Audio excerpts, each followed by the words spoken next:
Hello students, welcome back. आज के इस वीडियो लेक्चर में हम मैट्रिसेस के वर्ड प्रॉब्लम्स के ऊपर बात करेंगे, जिसमें हमें वर्ड प्रॉब्लम्स दिया हुआ होगा और उससे लीनियर इक्वेशन तैयार करना होगा। लीनियर इक्वेशन तैयार होने के बाद उस इक्वेशन को सॉल्व आउट कर हमें x, y और z की वैल्यूज को फाइंड आउट करना होगा। किसी जगह हमें x या तो y की वैल्यूज फाइंड आउट करना होगा। तो इन वर्ड प्रॉब्लम्स को सॉल्व किस तरीके से करेंगे, तो चलो देखते हैं। First problem is that the cost of 4 pencil, 3 pens and 2 eraser is ₹60. The cost of 2 pencil, 4 pens and 6 eraser is ₹690, whereas the cost of 6 pencils, 2 pens and 3 eraser is ₹70. यहां पर मुझे x, y और z क्या लेना है ये decide करेगा। ये क्या कहा इसने, find the cost of each items by using matrices. Cost निकालना है हर आइटम की। सो दैट मींस, तो मैं स्टार्ट करूंगा मेरा problem. Let the cost of 1 pen be x, sorry पहले पेंसिल ले लेते हैं। Pencil be x, pen be y and eraser be z। हमने cost of 1 pencil, 1 pen and 1 eraser x, y और z ले लिया है। अब according to the condition, condition क्या कह रही है कि कॉस्ट ऑफ 4 पेंसिल्स मतलब 4x plus 3 pens that is 3y plus 2 erasers is equal to 60. It is my first equation. यहाँ देखिए, cost of 4 pencil, 3 pen and 2 eraser. 4 into x, 3y plus 2z is equal to 60. Second, the cost of 2 pencils that is 2x plus 4 pens plus 6 eraser is ₹90. ये मेरा second equation. Whereas the cost of 6 pencils that is 6x plus 2y plus 3z is equal to 70। ये मेरा third equation. Class 10th में आपने जिस तरीके से linear equation के क्वेश्चंस को सॉल्व आउट किया था, वहां पर दो लीनियर इक्वेशंस बनाते थे, उसके बाद उसे सब्स्टिट्यूशन या एलिमिनेशन मेथड से सॉल्व आउट करते थे। सिमिलरली यहाँ पे भी आपको लीनियर इक्वेशंस को क्रिएट आउट करना है और उसके बाद उसे मैट्रिसेस फॉर्म से सॉल्व आउट करना है। अब क्या हुआ, 4x, 3y, 2z। अब इस इक्वेशन को हम लीनियर फॉर्म में मैट्रिसेस फॉर्म में कन्वर्ट करेंगे। तो इसे अब हम कन्वर्ट करेंगे मैट्रिसेस फॉर्म में। तो मैट्रिसेस फॉर्म में ये क्या हो जाएगा, it is a1 b1 c1। तो ये मिल जाएगा 4, 3 और 2। साथ में a2 b2 और c2 दैट इज 2, 4 और 6। बाद में a3 b3 और c3। तो ये हो जाएगा 6, 2 और 3। और यहाँ बन जाएगा x, y और z and that is equal to d1, d2 और d3। तो it is 60, 90 और 70। 60, 90 and 70।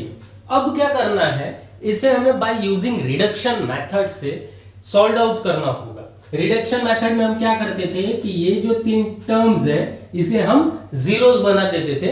अगर आपको रिडक्शन मेथड नहीं आती है तो नीचे डिस्क्रिप्शन बॉक्स में उस वीडियोस की लिंक है, तो आप प्लीज वो वॉच कर लीजिए।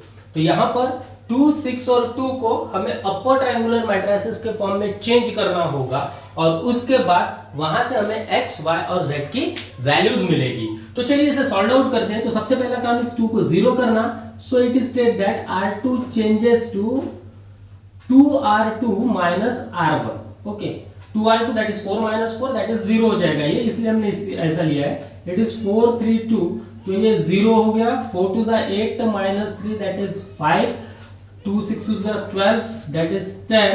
और ये एज इट इज रहेगा, इट इज 6, 2 और 3। और यहाँ बन जाएगा x, y और z and that is equal to, अब जो ऑपरेशन इस साइड में लगा है वो सेम ऑपरेशन यहाँ पे अप्लाइड करना होगा।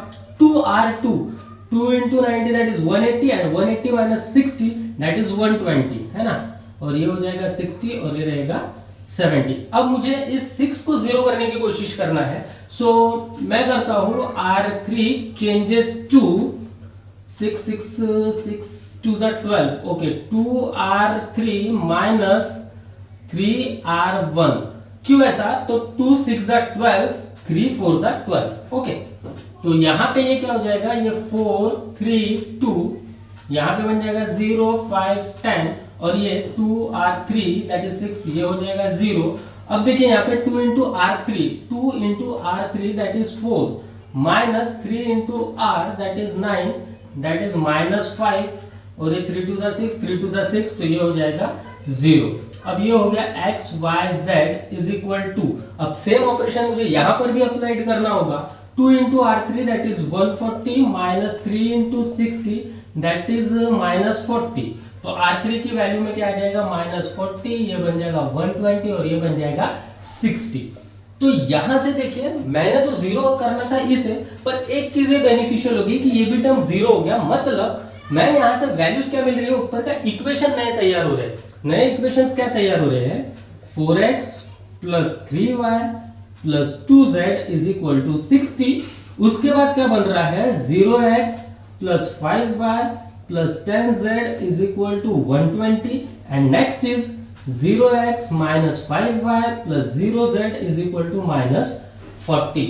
यहां पर मुझे y की वैल्यू स्पेशली मिल रही है क्योंकि ये 0x ये 0z, मतलब यहाँ पे क्या मिला मुझे, तो -5y is equal to -40, therefore y is equal to 8। y is equal to 8। अब ये y इज इक्वल टू 8 इस इक्वेशन में हम पुट कर देंगे तो इट इज 8 5 40, उधर चले गया 8 5 40। मैं थोड़ा सा डायरेक्टली कर रहा हूँ, आपको रिडक्शन मेथड आती है, सिर्फ आपको इंपॉर्टेंट रखना है ये कंडीशंस बनाना कि कंडीशंस किस तरीके से बनाई जाएगी। So it is 10z is equal to 80, so z is also equal to 8। यहाँ z की भी वैल्यू कितनी मिल गई है, 8 मिल गई है। अगर z की वैल्यू 8 है सो ये इक्वेशन क्या हो जाएगा, 4x प्लस 8 3 जा 24 प्लस 8 2 जा 16 is equal to 60। So it is 24 plus 60, so it is 4x is equal to 20, so therefore x is equal to 5। तो यहां से ये हुआ कि the cost of one pencil is 5, cost of one pen is ₹8 and the cost of one eraser is ₹8। so ये है word problems of matrices। सिर्फ आपको करना क्या इस word problem में, आपका मेन कंसेप्ट होगा कि given word problem को लीनियर इक्वेशन में चेंज आउट करना। अगर वो आता है तो नेक्स्ट स्टेप होगी उसे रिडक्शन मेथड से सॉल्व आउट करिए और उसका x, y और z की वैल्यूज को फाइंड आउट करिए। तो चलिए देखते हैं और एक सेकंड एग्जांपल और कंसेप्ट को क्लियर करते हैं। तो बच्चों सेकंड क्वेश्चन है कि if 3 numbers are added their sum is 2। मुझे सबसे पहले देखना होगा कि मुझे फाइंड क्या करना है। तो देखिए यहाँ मुझे फाइंड क्या करना है, फाइंड द नंबर। तो चलिए सबसे पहले हम लिख लेंगे let the number be x, y and z। क्योंकि मुझे नंबर्स को फाइंड आउट करना है इसलिए मैं नंबर्स भी क्या ले लूंगा, x, y और z ले लूंगा। अब first condition according to the first condition, according to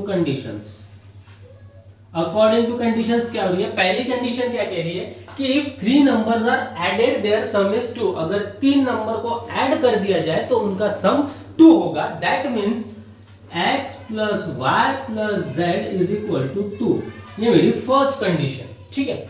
अब सेकंड कंडीशन क्या कह रही है, if 2 times the second number, second number क्या है मेरे पास y, तो 2 times the second number is subtracted from the first and third number. मतलब पहले और तीसरे नंबर का जो सम होगा उसमें से अगर second number 2 times the second number को माइनस कर दिया जाए तो मुझे कितना मिलेगा, 8 मिलेगा। तो देखिए ये बन गया मेरा second equation.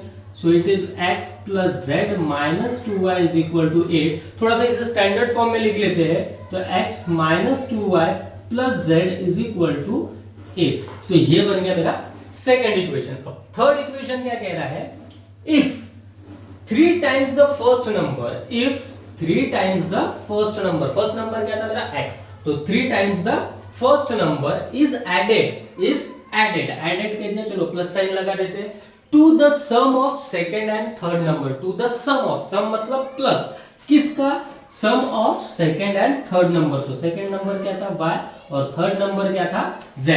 then we get 4, तो मुझे क्या मिल जाएगा, 4 मिल जाएगा। ओके, तो ये बन गया मेरे लीनियर इक्वेशन। अब सेम प्रोसीजर जैसे फर्स्ट एग्जांपल को सॉल्व आउट किया उसी तरीके से इसे भी सॉल्व आउट करना है। तो सबसे पहले बनाते हैं इसका मैट्रिसेस फॉर्म। तो इट इज 1 1 1 1 1 1। ओके, सेकेंड में क्या होगा, 1 -2 1। थर्ड में क्या हो रहा है 3 1 1 और यहाँ पे आ जाएगा x y और z और यहाँ पर मिल जाएगा मुझे 2 8 और 4 2 8 और 4। सेम प्रोसीजर अप्लाइड करना है आपको। यहाँ पर इसे 0 इसे 0 इसे 0। अगर सपोजली ऐसा हो जाता है कि फर्स्ट एग्जांपल में जैसा हमने देखा कि ये टर्म 0 हो गए, ये टर्म 0 हो गए, ये नहीं हुई, तो ये जो वैल्यू होगी ये किसकी होती है y की। तो यहाँ पे हम डायरेक्ट ये लिख सकते हैं कि that is y is equal to जो कुछ मिलेगा। तो यहाँ पे चलो चेंज आउट करते हैं। तो चेंज आउट अगर करेंगे तो R2 changes to R2 minus R1, ये एक लगा सकते हैं। R2 माइनस R1 लगाने से ये क्या हो जाएगा 0। ठीक है, हमें सिर्फ ध्यान देना है कि ये टर्म 0 होना चाहिए। ये फर्स्ट रूल लगा सकते हैं, इसे आप ही सॉल्व कीजिए। अगर मैं पूरे प्रॉब्लम्स को सॉल्व आउट करूंगा तो वीडियो बहुत लंबा बन जाएगा। सो नाउ अब इसके बाद इसे 0 करना है, इस 3 को 0 करना है, तो इसके बाद हम क्या अप्लाई कर सकते हैं R3 changes to R3 minus 3R1, ये रूल अप्लाइड कर दीजिए। उसके बाद आप जब इसे सिंप्लीफाई करोगे तो आपको यहां से x की वैल्यू, y की वैल्यू और z की वैल्यू मिलेगी। आई थिंक x की वैल्यू 1 माइनस 1 और 2 ऐसे कुछ वैल्यूज मिलेगी। x is equal to 1, y is equal to 1 and z is equal to 2।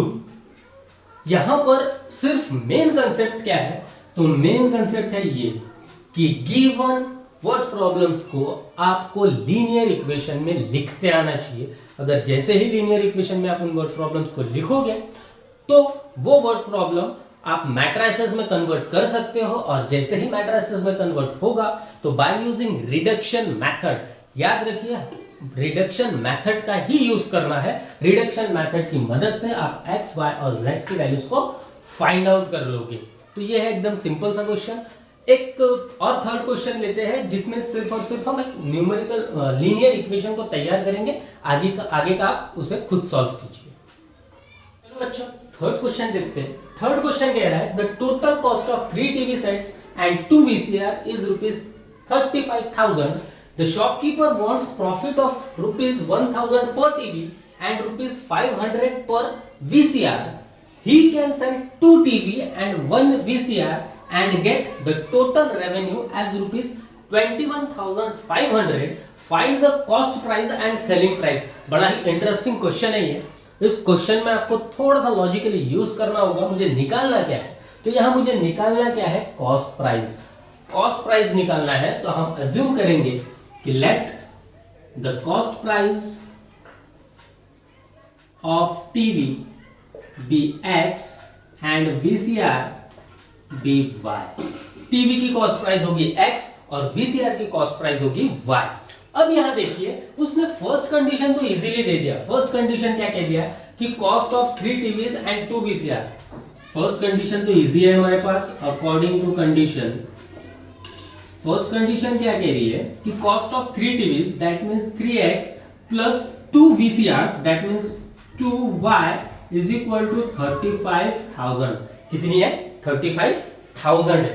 But बाद में उसने कहा कि भैया उस शॉपकीपर को एक टीवी सेट पर 1,000 रुपए का फायदा चाहिए था और एक VCR सेट पर 500 रुपए का फायदा चाहिए था। दैट मींस देखिए अगर उसकी कॉस्ट प्राइस x है तो उसे 1,000 रुपए का बेनिफिट चाहिए होगा, तो अब नई कॉस्ट प्राइस क्या हो जाएगी उसकी x प्लस 1,000 है ना। उसको क्या चाहिए था, शॉपकीपर को 1,000 रुपए का एक टीवी पर प्रॉफिट चाहिए था। क्या चाहिए था, प्रॉफिट चाहिए था। तो दैट मींस प्रॉफिट के लिए उसे जितनी कॉस्ट प्राइस होगी उसमें प्लस 1,000 रुपीज करना होगा। तो ये क्या बन जाएगी उसकी सेलिंग प्राइस। ये क्या बन जाएगी उसकी सेलिंग प्राइस। किसके लिए, सेलिंग प्राइस ऑफ टीवी। ठीक है, आया समझ में। अब देखिए सेकंड, VCR पे उसे कितना रुपीस का प्रॉफिट चाहिए था, 500 रुपए का। उसकी कॉस्ट प्राइस कितनी थी, y थी। उस VCR पे कितने रुपीस का प्रॉफिट चाहिए था, 500 का। ऑब्वियस है ना, अगर उसकी सपोजली टीवी की कीमत 20,000 हुई और उसे 1,000 रुपए का एक टीवी सेट पे प्रॉफिट चाहिए तो वो कितने में बेचेगा, 21,000 में। सेम कंसेप्ट, VCR पे अगर सपोजली 50,000 का हुआ तो उसे 500 रुपए का प्रॉफिट चाहिए होगा तो वो कितने में बेचेगा, 50,500 पर। तो ये क्या हो गई सेलिंग प्राइस ऑफ VCR। ये कंसेप्ट थोड़ा सा ध्यान में रखिए, बस इंपॉर्टेंट यही है। अब सेकंड कंडीशन क्या बोल रहा है कि उसने अगर 2 टीवी बेची होंगी तो 2 टीवी को अगर बेचा होगा तो उसकी रेट कितने का होगा, x प्लस 1000, एंड 1 VCR अगर बेचा होगा तो प्लस ऑफ 1 VCR कितने का, y प्लस 500। अब उसे प्रॉफिट कितने का होगा, टोटल रेवेन्यू उसके पास कितनी है, 21,500, 21,500 टोटल रेवेन्यू कितना मिला उसे, 21,500। इन चीजों को थोड़ा सा केयरफुली समझिए कि क्या हुआ है। 3 टीवीज 2 VCRs 35,000 में उसने टोटल कॉस्ट, उसकी कॉस्ट थी, ठीक है, टोटल कॉस्ट थी। अब यहाँ पे जब शॉपकीपर ने सेल कर दिया, शॉपकीपर ने उसे सेल कर दिया और प्रॉफिट एक टीवी पर 1000 रुपए और एक VCR पर 500 रुपए अगर रखे हैं, सो दैट मीन्स उसने 2 टीवी और एक VCR को अगर बेचा है, 2 टीवी और एक VCR, ये जो है x प्लस 1000 ये उसका प्रॉफिट पकड़कर, y प्लस 500 उसका VCR का प्रॉफिट पकड़कर। तो चलिए इसे सिंप्लीफाई करते हैं। It is 2x plus 2000 plus y plus 500 is equal to 21,500। Simplify कर लिया इसे तो ये हो गया 2x plus y is equal to 21,500 minus 2,500 that is 19,000 rupees. That means 2x plus y is equal to कितना हो गया, 19,000 रुपीज। दैट मीन्स अगर ये 1000 और 500 निकाल लिया जाए तो ये उसकी क्या बन रही है, कॉस्ट प्राइस बन रही है। ये क्या बन रही है, इसकी कॉस्ट प्राइस। उसने प्रॉफिट के साथ में 21,500 में बेचा ना, प्रॉफिट के साथ में 21,500 में बेचा गया, पर उसकी कॉस्ट प्राइस कितनी होनी चाहिए, 19,000 रुपए। अब सिंपल हो गया, इसे मैट्रिसेस फॉर्म में कन्वर्ट कर लेते हैं। तो मैट्रिसेस फॉर्म में कन्वर्ट करने के बाद क्या हो जाएगा, ये 3 2 2 1 3 2 2 1। यहाँ पे 2 ही वेरिएबल्स है तो x और y, और यहाँ पे क्या आ जाएगा, पहला कितना था 35,000 और ये कितना है 19,000। सो इसे रिडक्शन मेथड से सॉल्व आउट करिए। अब रिडक्शन मेथड से सॉल्व आउट करने के लिए क्या करना होगा, इसे 0 बना दीजिए। इसे क्या कर दीजिए, 0 बना दीजिए। इस टर्म को 0 कर दो। 0 होने के बाद आपको y की वैल्यू मिलेगी। y की वैल्यू मिलते ही आपको वो पुट करना है x में। तो एकदम सिंपल सा क्वेश्चन था। सो आई होप इन क्वेश्चंस की मदद से आपके जो मैट्रिसेस के वर्ड प्रॉब्लम्स है, इसके कंसेप्ट्स क्लियर हुए होंगे। सो थैंक यू, मिलते हैं नेक्स्ट वीडियो में।